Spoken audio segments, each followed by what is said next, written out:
Alors, je vous présente nos intervenants pour ce premier temps d'échange sur la notion de partage. Est-ce que c'est un réflexe du citoyen moderne? Est-ce que le citoyen moderne sait ce qu'est une donnée de santé? Est-ce qu'il s'y intéresse?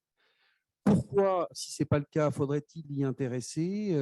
Et je dirais, pour quel patrimoine commun à partager? C'est un petit peu ce que nous allons voir à l'occasion de ce premier temps d'échange. Je vous présente nos intervenants. Frédéric Chassagnol, vous êtes vice-président de la Fondation Roche. Ensuite, nous avons, excusez-moi que je ne me trompe pas, pardon, excusez-moi du coup, voilà, Pierre-François Jean de Pergamon, directeur général adjoint. Ensuite, Jean-Baptiste Mananti, responsable des relations avec les élus et les organisations territoriales au Conseil national du numérique. Arthur Dauphin, chargé de mission numérique en santé chez France Asso Santé. Et Vanessa Van Noof, collaborateur scientifique chez Sciences Anno et chef d'équipe participation citoyenne chez Sciences Anno. On va commencer avec vous, Jean-Baptiste Mananti. On va tout de suite vous demander, puisque vous représentez le Conseil national du numérique, pourquoi est-ce que vous avez, me semble-t-il, vous travaillez beaucoup sur la notion de regard partagé sur les données au sens large, au sein du Conseil national du numérique. Et vous avez notamment publié un ouvrage récemment intitulé « Civilisation numérique, ouvrons le débat ». Pourquoi cet ouvrage et pour porter quelle réflexion, quel regard sur cette notion de partage des données? Oui, alors le Conseil du numérique, c'est une commission consultative indépendante dont les membres sont nommés par le Premier ministre et sont chargés d'éclairer à la fois le gouvernement et la société sur les transformations justement que le numérique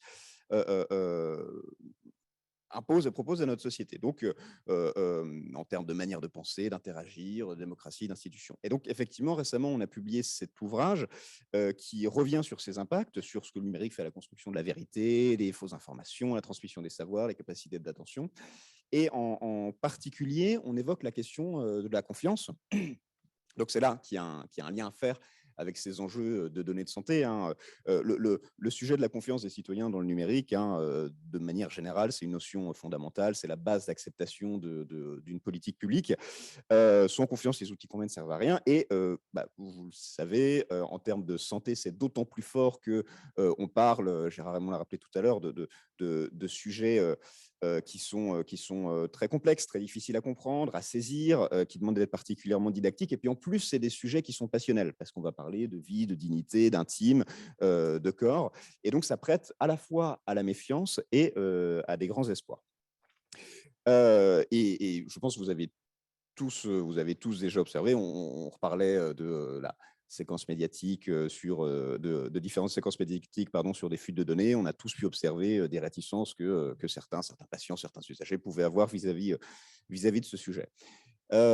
La question qu'on essaye de se poser, et que vous vous posez sans doute pour le monde de la santé, c'est cette confiance, en fait, comment on la crée, comment on la restaure.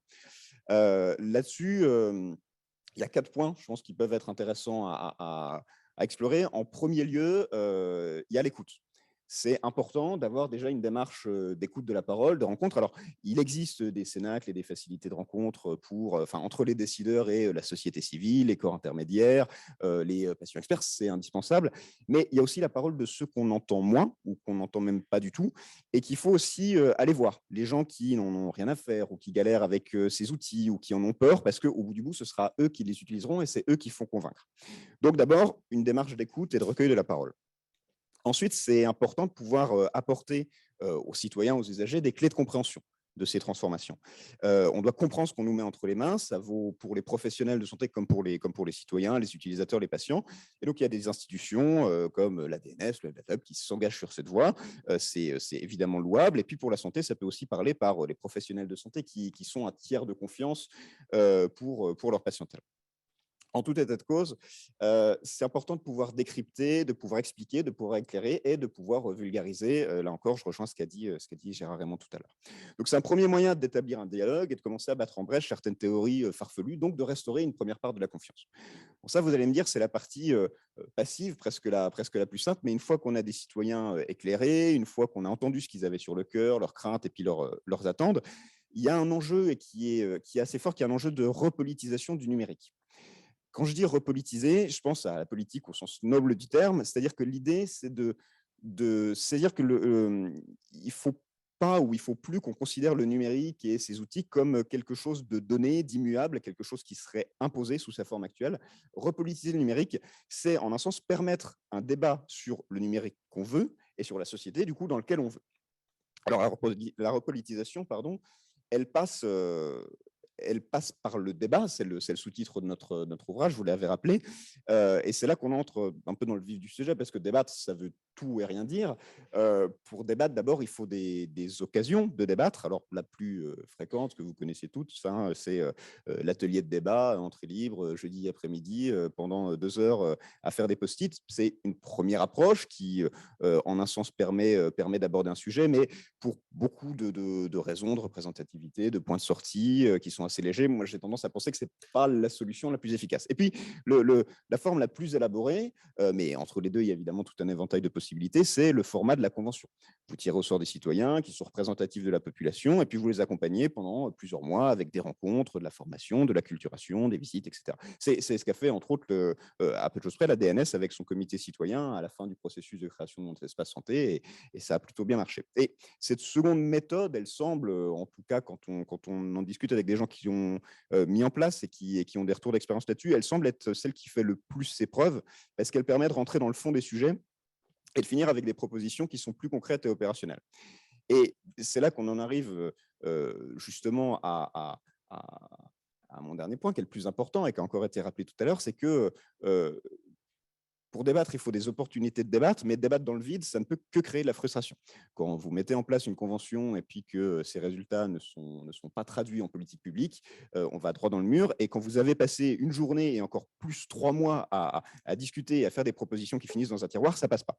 Donc, il faut que ça se traduise en actes et en politique publique. Et c'est là qu'on a besoin d'avoir une dimension politique et l'adhésion des politiques, parce que ça ne peut procéder que de ça, que de la personne qui a le pouvoir et qui dise les décisions, les propositions que je vais vous demander de faire, je vais les mettre en place, ou je vais en mettre certaines en place. Mais il faut être assez clair dès le début sur les modalités. Et peut-être pour finir là-dessus, ce qui est assez encourageant, c'est qu'on observe une dynamique en faveur de ces méthodes de consultation et de co-construction des politiques publiques à une échelle locale et territoriale. Ça, c'est un point sur lequel j'aime souvent insister, c'est que cette confiance dans le numérique, cette écoute, ce débat, ce partage des clés de compréhension, elle doit, à mon sens, passer par l'échelle territoriale, les acteurs de terrain qui sont au contact avec les patients, les usagers. Mais on voit aussi que cette dynamique, elle se joue, et c'est important aussi parce qu'il faut cette impulsion au niveau national. Récemment, le président parlait encore de vouloir mettre en place un grand débat permanent sur tous les enjeux de société. Et puis même au niveau international, européen, puisqu'on est dans le cadre de la PFUE, je rappelle, la présidente de la Commission européenne assez récemment reparlait de la valorisation des panels citoyens mis en place à un niveau européen. Donc, en tout cas, il y a une dynamique qui est très encourageante et j'espère qu'elle va se poursuivre. Merci beaucoup, Jean-Baptiste. Frédéric Chassagnol, 2 mots peut-être pour nous présenter la Fondation Roche et surtout cet observatoire des fractures numériques que vous avez mis en place. Pourquoi est-ce qu'une fondation comme la vôtre s'intéresse à ce sujet? Et je dirais pour contribuer de quelle façon à un meilleur partage des données de santé?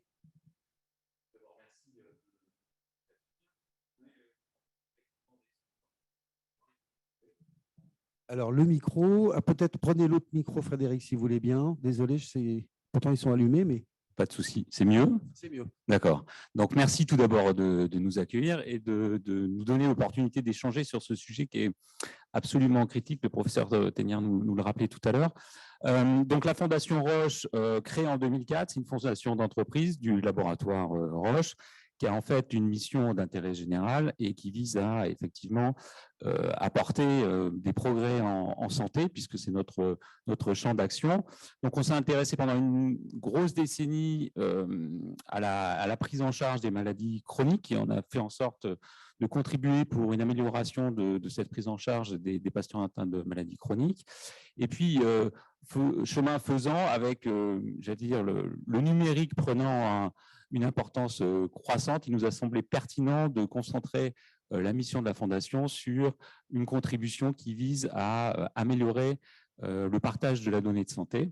Alors, qui dit partage de la donnée de santé dit effectivement comprendre, et vous le rappeliez, donner les clés en fait de lecture sur la notion de confiance, sur pourquoi il est intéressant de partager la donnée de santé. Le sens aide beaucoup en fait au partage, mais faut-il encore avoir accès au numérique? Et donc, ce sujet-là, il nous a paru important de le creuser avec différents partenaires. Pergamon qui est là, qui nous aide dans la mise en œuvre de ce que l'on propose. Mais aussi, on a commencé avec We Take Care et la Croix-Rouge française à mettre en place un observatoire pour avoir en 2021 une photo de l'accès des citoyens français au numérique en santé. Et en fait, ce qu'il en ressort, c'est que il y a deux grands enseignements. Le premier, c'est que, en gros, si je vous donne juste deux données, un Français sur deux, en fait, déclare qu'il n'est pas à l'aise pour exploiter pleinement les outils numériques. Donc ça, c'est un premier état de fait. Et il y a un deuxième état de fait qui est que numérique et santé sont intimement liés, puisque un Français sur deux qui se dit exclu du numérique se déclare aussi exclu de la prise en charge. Donc, on voit bien le lien extrêmement fort entre les deux. Il y a une fracture technologique et culturelle, ou je dirais d'accès même aux soins, souvent, si j'ai bien compris. Absolument. Et ça commence par un déficit d'accès au matériel, déjà. Donc, il y a des choses extrêmement simples voilà. Donc, fort de ce constat, en fait, il nous a paru intéressant aussi de pousser plus loin, d'agir et de construire une démarche citoyenne avec, là encore, nos partenaires. Et ce que l'on a fait en début d'année, puisqu'on a donc proposé un débat citoyen et avec entre 30 et 40 citoyens sur 4 régions françaises pour élaborer des propositions qui viennent directement des citoyens. Et donc, ces propositions, il y en a 20 autour de 4 défis. On pourra y revenir tout à l'heure si vous voulez, et qui ont été présentés ici même, il n'y a pas très longtemps, dans un contexte politique, puisqu'on était dans le contexte des élections. Il nous a paru intéressant de présenter ces propositions citoyennes par les citoyens d'ailleurs aux équipes de candidats à l'élection présidentielle. Voilà, donc en fait, l'idée est de faire émerger et de faire en sorte que le politique s'empare de ce sujet-là. Merci Frédéric. Pierre-François, c'est intéressant cette démarche de comité citoyen autour de cet observatoire et accompagnant la Fondation Roche. Pourquoi avoir choisi cette méthode? Frédéric évoquait les propositions. Qu'est-ce qui en ressort? Est-ce que c'est peut-être les propositions les plus, je dirais, emblématiques qu'on peut mettre en avant? Merci beaucoup.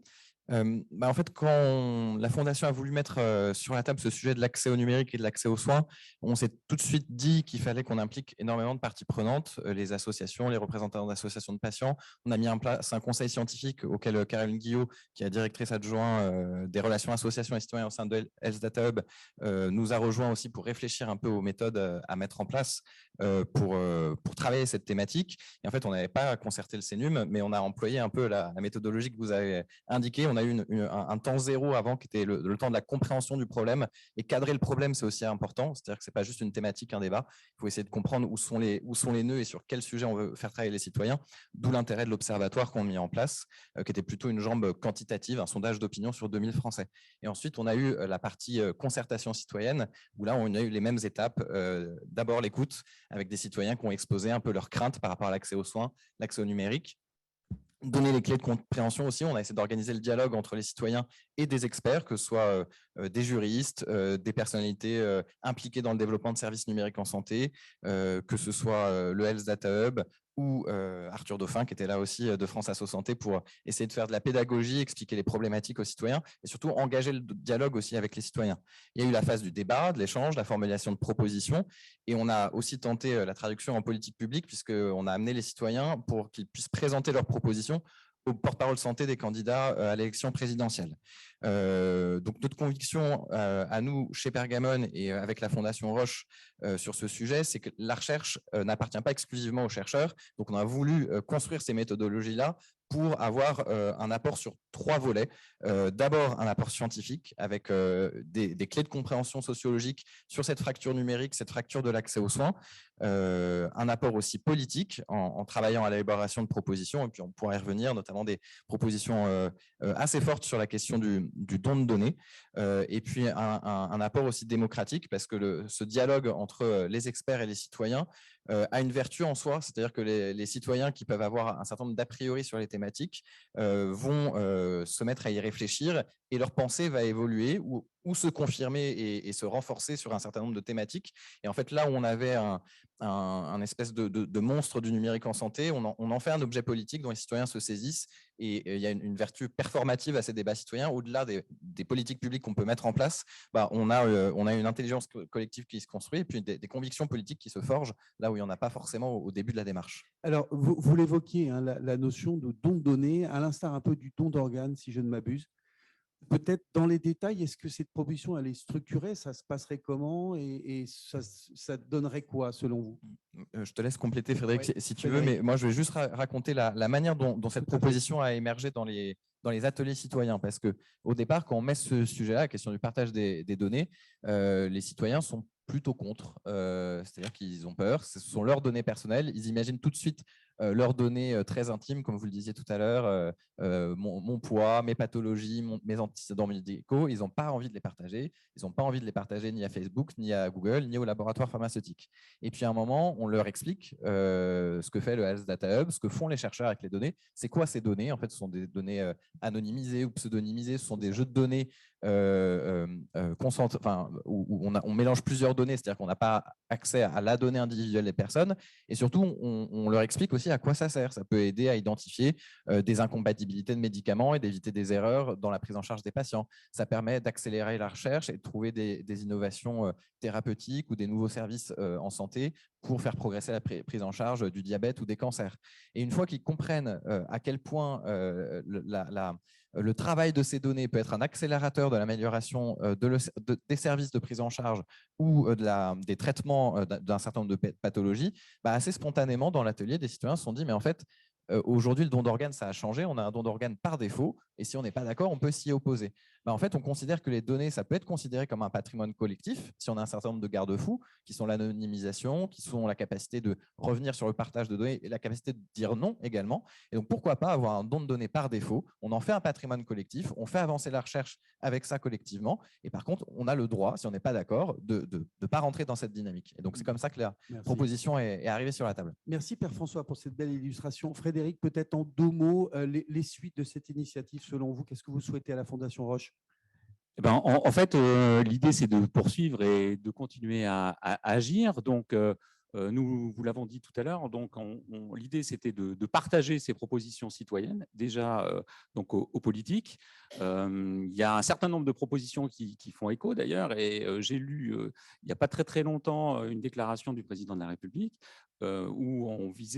qui vise à augmenter, par exemple, le nombre de conseillers numériques pour accompagner les citoyens. C'était une des propositions de cette démarche citoyenne. Donc voilà, il y a une conjonction. Donc on va continuer à pousser les lignes. On a avec notre partenaire la Croix-Rouge française et 21, qui est en fait l'accélérateur d'innovation sociale de la Croix-Rouge française, un programme d'accompagnement aussi de start-up ou d'associations qui visent et d'entrepreneurs, qui visent à apporter des solutions numériques. L'idée est que, donc là, on a fait un appel à projet. L'idée est que les projets sélectionnés résonnent et entrent en convergence avec les propositions des citoyens que l'on vient d'évoquer pour en fait développer en pratique ce que l'on a pu par exemple faire.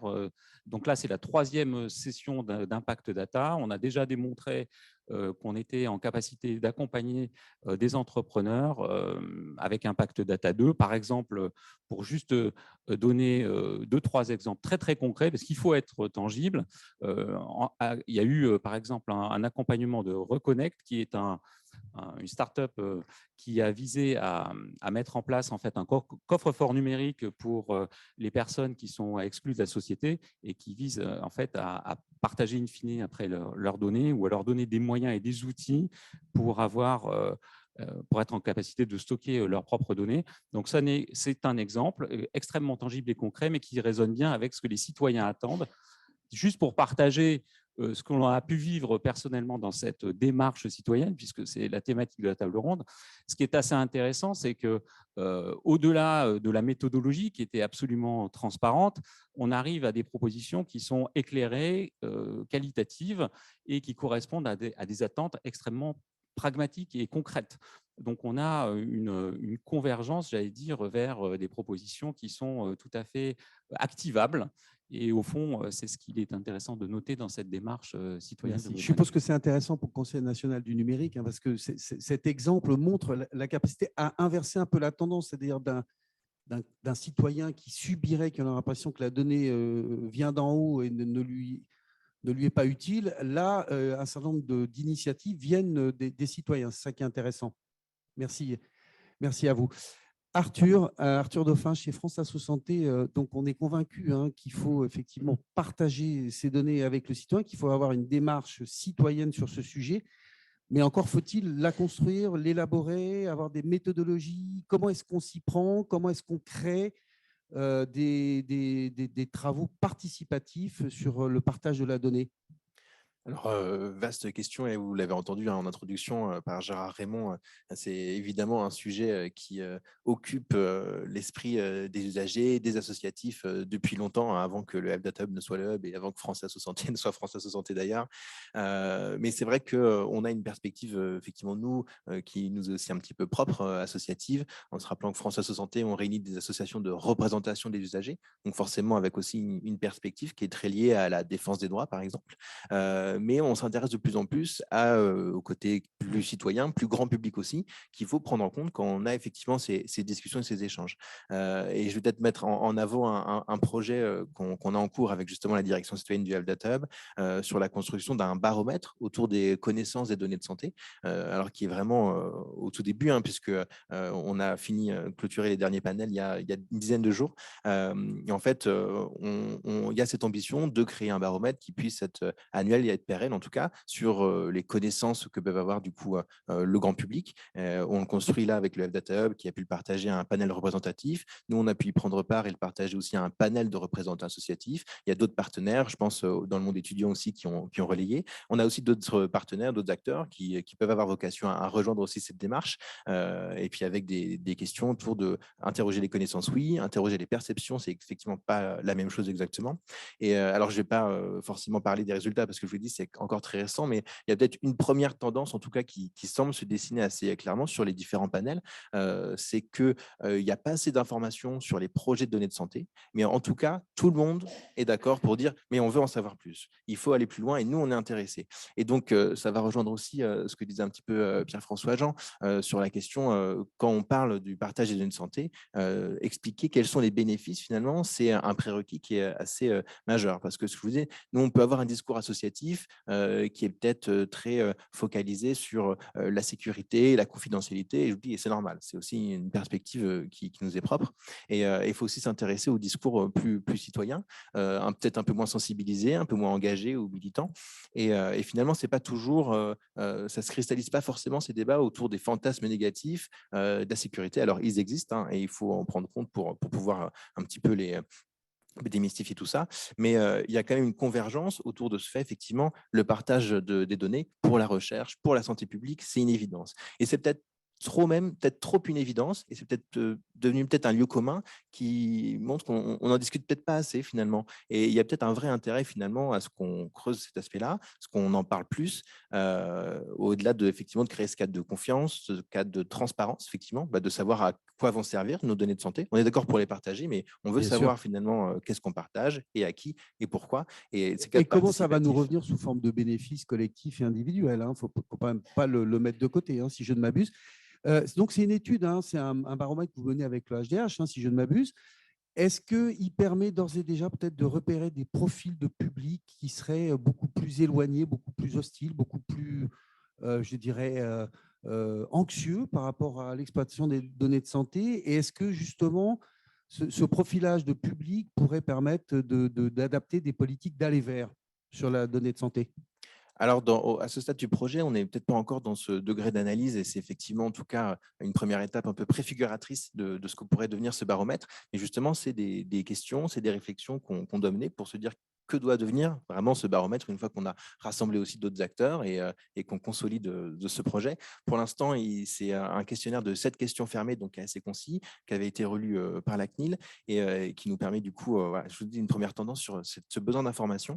Et en tout cas, c'est vrai que là, on est quelques acteurs, mais il faut qu'on diversifie effectivement les profils auxquels on s'adresse pour pouvoir essayer de décortiquer un petit peu ça et de voir où on se retrouve. Effectivement, bon, on sait effectivement les fractures numériques de manière globale, elles existent et je pense qu'il y a peut-être sur ce côté justement sécuritaire, le risque zéro n'existe pas. Ça, voilà, on sait et c'est vrai qu'il ne faut pas hésiter. Nous, peut-être dans le discours associatif, c'est quelque chose qui ressort beaucoup. Et c'est peut-être un peu paradoxal. On est peut-être davantage conscient que ce risque zéro il n'existe pas, mais en même temps, il est peut-être encore moins entendable pour nous en tant que défenseurs des droits des patients. Et pour les citoyens, c'est peut-être du coup un peu plus facile de dire alors oui, le risque zéro n'existe pas, on veut quand même être assuré, on a besoin de transparence, mais de toute façon, on reconnaît qu'il faut y aller et qu'il faut partager, et donc qu'ils veulent rentrer dans cette démarche-là aussi. Quand on explique l'anonymisation et ou la pseudonymisation, la déidentification, qui sont des termes un peu techniques, est-ce que les citoyens l'entendent? Est-ce que ça suscite quand même, je dirais, une assurance, une réassurance qui permet du coup de passer à autre chose, c'est-à-dire effectivement une participation plus active et plus collective sur l'usage des données de santé? Alors, c'est vrai que c'est une question très délicate et sur laquelle on travaille beaucoup avec l'Health Data Hub encore sur ces questions, en faisant participer, en consultant beaucoup de citoyens, d'usagers, de représentants des usagers, parce que c'est culturellement, effectivement, dans tous ces différents groupes, on n'a pas la même manière d'aborder ces questions-là. Et trouver effectivement ce langage commun, finalement, qui soit assez clair, explicite, mais rassurant, c'est un défi qui nous reste encore à relever, sur lequel en tout cas, on s'attelle à construire. Et donc, c'est un grand défi, vous faites bien de le souligner, en tout cas. Et je pense que des événements de partage aujourd'hui, avec toutes les perspectives qu'on va avoir, des retours aussi associatifs qu'on va avoir assez nombreux par la suite, vont aussi nous permettre de montrer comment tous ces différents publics s'y intéressent et essayer d'intégrer aussi ce langage eux-mêmes. D'accord. Dernière petite question. Est-ce que ce projet porté par France Asso Santé autour du partage des données, est-ce que c'est quelque chose qui permet de réengager la dynamique des différentes associations qui composent la fédération? Alors, c'est vrai que les associations sont depuis quand même longtemps intéressées, mais c'est vrai qu'à différents niveaux, parce qu'elles n'ont pas forcément toutes les moyens Bien sûr. de s'investir pleinement sur ces questions, parce qu'on a aussi beaucoup d'autres sujets que les données de santé, même si c'est un sujet qui est assez central. Donc, c'est vrai qu'on a la chance d'avoir un réseau assez moteur, en tout cas, sur ces questions-là. Il faut qu'on embarque aussi davantage le réseau, parce qu'il n'y a pas que les associations qui sont en capacité, qui sont en compétence, qui ont monté des expertises. Et franchement, je les salue parce qu'il y a des travaux formidables qui sont faits dans notre réseau, mais de pouvoir aussi embarquer tout le reste et qu'on soit davantage représentatif et que la voix qu'on porte, elle ne soit pas uniquement une voix de personnes très sensibilisées et déjà très en maîtrise de ces sujets. Complètement. Vanessa, excusez-moi, j'ai dit vent neuf ou vent neuf, je ne sais pas comment ça ira, les deux iront. Alors, 2 mots. D'abord, nous présenter Science Anno. Deuxièmement, nous dire ce que vous pensez. C'est toujours intéressant d'entendre un observateur étranger qui, comme c'est bien ce qui se passe en France. Et troisièmement, vous travaillez avec le Health Data Hub, me semble-t-il, à la construction d'un espace européen des données de santé. Alors, peut-être Science Anno déjà? Oui, Science Anno, c'est l'Institut de santé publique belge. Donc, on essaie d'apporter le regard scientifique sur la santé et de conseiller le monde politique et la population belge. Et c'est vrai qu'avec l'égard belge, j'ai entendu pas mal de choses qui m'ont beaucoup plu et que j'aimerais voir implémentées en Belgique aussi. Et je pense que du côté philosophique, on est vraiment d'accord qu'il faut essayer d'engager les citoyens et de les considérer comme un partenaire dans cette discussion. Un peu l'époque où il y a un groupe d'experts qui va décider pour tout le monde comment ça va se passer en numérique. Et maintenant, on va informer, sensibiliser et convaincre la population pour nous suivre. Ça s'est passé. Et oui, j'ai entendu pas mal de choses qui m'ont fort intéressé. D'accord. Alors, cet espace européen des données de santé, est-ce qu'il y a une perception européenne de la part des citoyens de l'intérêt de partager ces données, ou bien est-ce que c'est encore un sujet qui est quand même encore très éloigné des citoyens européens aujourd'hui? Je pense que les citoyens comprennent très bien que le pouvoir du numérique pour faire du bien vient de pouvoir comparer des données. Si moi, je suis dans le coin et il n'y a que mes données, ça ne veut rien dire. Il n'y a Bien sûr. aucune chose ça ne peut pas faire du bien. C'est que quand on peut comparer, et certainement en cas de maladies rares ou des maladies très spécifiques, où là maintenant, où la médecine évolue de plus en plus à une médecine très personnalisée, ça devient de plus en plus difficile de trouver des résultats très relevants pour certaines populations. Et donc, il faut faire évoluer la numérique à large échelle. Et donc, ce qui m'a plu beaucoup, c'est cette idée d'avoir cette considération que la numérique, c'est un patrimoine sociétal, c'est un patrimoine social de base. Et donc, ça veut dire qu'il faut un système sociétal qui est co-construite avec les citoyens, dans lequel on peut s'inscrire. Parce que si moi, je suis là dans le coin et vous me demandez exactement ce que je veux, je peux vous dire et vous pouvez m'accommoder, mais peut-être que les autres ne veulent pas s'inscrire. Et donc, il faut trouver un système sociétal où tout le monde est d'accord de s'inscrire. Et ça veut dire que si on passe d'une étude spécifique à une étude un peu plus générale, où il y a peut-être un peu d'animation, mais pas trop, parce que sinon on ne sait plus trouver les résultats. Et puis il y a l'animation totale, mais on peut faire beaucoup plus avec les données. Où est-ce qu'on retrouve la balance, à quel point il faut anonymiser, qu'est-ce qu'on peut faire avec les données?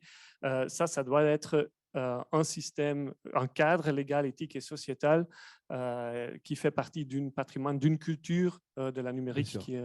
Dans le cadre de cet espace européen des données de santé, est-ce qu'on est déjà dans une démarche d'ateliers, d'échanges, de groupes de partage qui seraient transfrontaliers? Est-ce que c'est déjà lancé? Qu'est-ce que ça donne si c'est le cas? Oui, donc avec le DataHub, on a lancé cette consultation citoyenne dont Stéphanie a déjà parlé dans la première session. Et donc là, on a vraiment donné la parole aux citoyens européens. Donc il y a des stratégies de communication, de dissémination. Il y a des ateliers dans les écoles, des ateliers dans nos réseaux. Et ce qui est très difficile, c'est de tirer des conclusions très spécifiques parce qu'il est évident quand on a une discussion à 10, c'est déjà difficile de trouver des conclusions et de trouver le consensus. Enfin, si on a des discussions à 6000 et on habite tous dans des différents pays, dans des différentes régions, ça devient encore plus difficile, mais je pense que c'est là où il faut faire évoluer les choses. Et notamment la méthodologie pour permettre ces échanges, je dirais à peu près à même niveau, globalement. Exactement. Et donc là, j'ai fort aimé l'idée de l'écoute, mais avant qu'on puisse écouter, il faut informer. Expliquer, voilà, Exactement. tout à fait. Alors justement, il y a un exemple qui est intéressant, c'est sur la réutilisation des données, notamment à des fins d'études. Est-ce que c'est quelque chose que vous partagez dans ces groupes d'échange et quel retour ça donne? Est-ce que ça enthousiasme les publics européens concernés? Oui, ce qui est parce qu'il ne concerne pas seulement la réutilisation des données qui sont ramassées dans les études, mais même dans le diagnostic ou le contexte clinique dans les hôpitaux, chez les médecins généralistes. C'est vraiment toutes les données qui sont ramassées, de santé qui sont ramassées dans notre société pourraient être intéressantes à un moment donné pour faire avancer la science, pour faire avancer le côté médical. Et donc, pour les citoyens, ce qui est très difficile à leur transférer, c'est l'idée que vous avez partagé pour un but très spécifique, mais ça peut être utilisé pour quelque chose complètement différent. Bien sûr. Et c'est ça qui est très difficile. Les données vont continuer à exister. En même temps, il faut informer les citoyens sur la destination d'usage de ces données. Oui, mais à un moment donné, c'est plus possible quand c'est agrégé, quand c'est anonymisé. À un moment donné, ça devient de plus en plus difficile. Et donc, cette balance, ce système, cette cadre légal, éthique et sociétal, c'est ça ce qu'on doit décider avec le citoyen comme partenaire. 2 mots sur un projet très intéressant que vous avez, qui est la notion de partage d'ADN. Est-ce que vous pouvez nous en dire un peu plus? Oui, l'ADN, c'est un donné de santé très spécifique parce que pour l'ADN, c'est encore plus difficile d'anonymiser les données, voire impossible. Et donc là, c'est très intéressant du côté éthique d'en discuter avec les citoyens parce que là, ils comprennent directement le pouvoir du donné, l'enjeu individuel et l'enjeu sociétal. Et comme exemple, comme point de départ pour une discussion sur les données de santé, c'était très intéressant. Et là, on a vraiment trouvé que les citoyens ont vraiment une motivation assez forte de partager pour le bien commun s'ils peuvent faire confiance que ça va être utilisé pour ça. le bien. Et sur la base d'un consentement éclairé, bien éclairé. Hein. Oui, On mais vient. pas seulement le consentement éclairé, aussi le système dans lequel il s'inscrit C'est ça. est un système dont il faut Avec confiance. notamment les finalités du recueil de cet ADN pour traiter quel type de pathologie, quel type d'indication. Il est très important de montrer le bien que ça peut faire, les avancées dans la numérique. Merci Vanessa. On prend quelques minutes pour des questions sur le chat. Alors, une question pour Frédéric et Pierre-Jean. Peut-être rapidement, hein, l'accueil des 20 propositions par les candidats à la présidentielle, vous l'avez déjà évoqué hein, sur une proposition qui aurait été reprise, en tous les cas, qui aurait inspiré le discours du président de la République. Qu'est-ce que vous avez ressenti? Ils ont eu l'air intéressés, ils ont été juste polis ou bien ça les a interpellés? Non, ils n'ont pas été juste polis. C'était, je pense, extrêmement apprécié. Et ce que je vous disais tout à l'heure, la démarche, déjà en elle-même était appréciée, mais la qualité des propositions était assez bluffante en fait. Donc, il y a 4 défis qui ont été mentionnés. Hein. Il y a le défi qui fait écho à toutes les discussions, l'accès aux professionnels de santé. Plus que jamais d'actualité, on en parle dans le contexte des déserts médicaux. Accompagnement des citoyens avec toute la pédagogie qui va avec et le sens que l'on donne au partage des données de santé, la notion de confiance et de réglementation et d'accompagnement dans ce sens-là, et puis la notion de sensibilisation des citoyens. Donc, les propositions, l'avantage, c'est qu'elles sont extrêmement concrètes. Et donc, ce qui intéresse aussi le politique, c'est d'avoir, j'imagine, c'est d'avoir des recommandations qui soient applicables et activables. Et c'est le cas, en fait. Donc, voilà, donc tout ceci est absolument consultable, d'ailleurs, et je vous engage à regarder le site de la Fondation Roche, vous retrouvez l'ensemble de l'avis citoyen. Merci, Frédéric. Une question, alors je ne sais pas trop qui peut y répondre, mais peut-être Arthur et peut-être vous, Vanessa.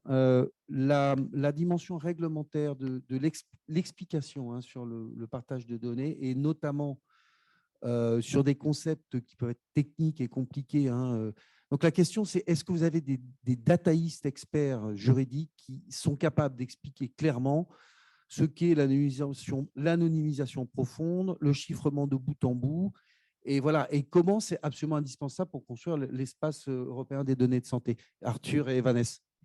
Alors, je vais peut-être prendre un peu la question dans un autre sens, mais je pense que c'est justement pas à ces experts de s'adresser directement, entre guillemets, aux citoyens. Et cette question de trouver le langage commun et justement de sortir de cette expertise qui finalement parle entre experts, entre acteurs de l'écosystème, etc.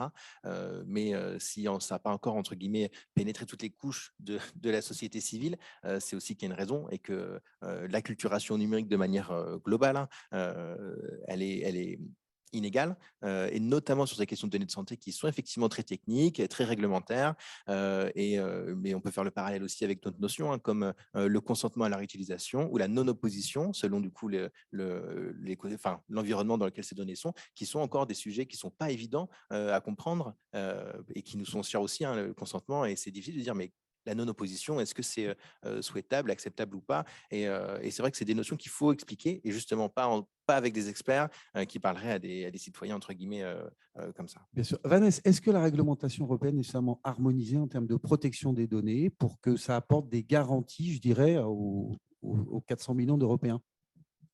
Ben oui, il y a la réglementation de General Data Protection Regulation. Ça, c'est clair, mais il reste évidemment la question de l'implémenter et comment. Et je pense que je suis d'accord avec Arthur que d'abord, il faut aller chercher les valeurs, les principes des citoyens, et le rôle des experts, c'est d'après traduire ces valeurs clés, ces principes clés dans une implémentation bien justifiée par la perspective des citoyens. Et donc, voilà où il faut les experts très spécifiques qui peuvent créer ce système pragmatique. Bien sûr, si je résume bien, il faut donner un sens clair et précis sur l'intérêt collectif des données, hein, avec des illustrations, avec des exemples de réutilisation qui permettent de faire progresser la science et la prise en charge des patients et qui le constatent dans leur quotidien. Et pour ça, il ne faut pas des experts très spécifiques Bien et sûr. très avancés. Voilà. Bien sûr. Arthur, un complément ? Oui, j'ai envie de dire, c'est aussi pour ça qu'on a organisé cet événement aujourd'hui et qu'on va avoir plein de témoignages aussi associatifs avec, alors bien sûr, on a des experts, des porteurs de projets académiques, des acteurs de l'écosystème et de montrer que les associations d'usagers de la santé, elles sont capables de prendre à bras le corps ces questions, de participer, d'être eux-mêmes à la maîtrise d'œuvre, de projets. Je sais qu'on avait plus de 300 inscrits en ligne, en tout cas, sur l'événement et qui étaient des gens de notre réseau aussi associatif, des participants à l'étude. Aussi, c'était important pour nous et de montrer qu'il y a un intérêt citoyen aussi et de leur montrer qu'il n'y a pas que effectivement les experts qu'on peut avoir entre guillemets habituellement pour s'exprimer et montrer ce qui se passe aussi dans la réalité. Et que tout le monde a le droit à la parole, hein, sur ce sujet. Jean-Baptiste, je sais que vous avez travaillé sur la santé à un moment, d'entendre tout ça, ça vous réjouit, ça vous intéresse, ça vous interpelle. Ça montre que dans ce champ sensible de la donnée, des choses se passent pour que le partage soit le plus citoyen possible. Oui, je pense effectivement parce que ça. Je ne suis pas sûr qu'il marche celui-là. Si. Bon, celui-ci dans tous les cas. Si, je crois. Hein. C'est bon, Timothée. Oui. Bon, tout fonctionne. Non, c'est vrai que ces travaux sur la santé, donc c'était un rapport qu'on avait rendu. Qui nous avait été commandé en 2019, donc avant la crise Covid, avant tout ça. Et ce qui est effectivement encourageant, c'est de voir à quel point tous ces sujets-là sont pris en compte, à quel point, mais bon, ça j'ai l'impression de dire en lieu commun, mais à quel point le numérique en santé a énormément évolué, entre guillemets, grâce, pas envie de dire grâce, mais si, grâce à cette crise qui nous a fait prendre conscience que maintenant, il y avait un coup de boost à mettre, quoi, y compris sur ces enjeux de participation, de concertation et de partage. Mais pas simplement sur un plan technologique, mais sur un plan proprement politique, comme vous le disiez. Hein. La repolitisation du numérique, elle est en marche dans le champ de la santé. Merci à tous les 5.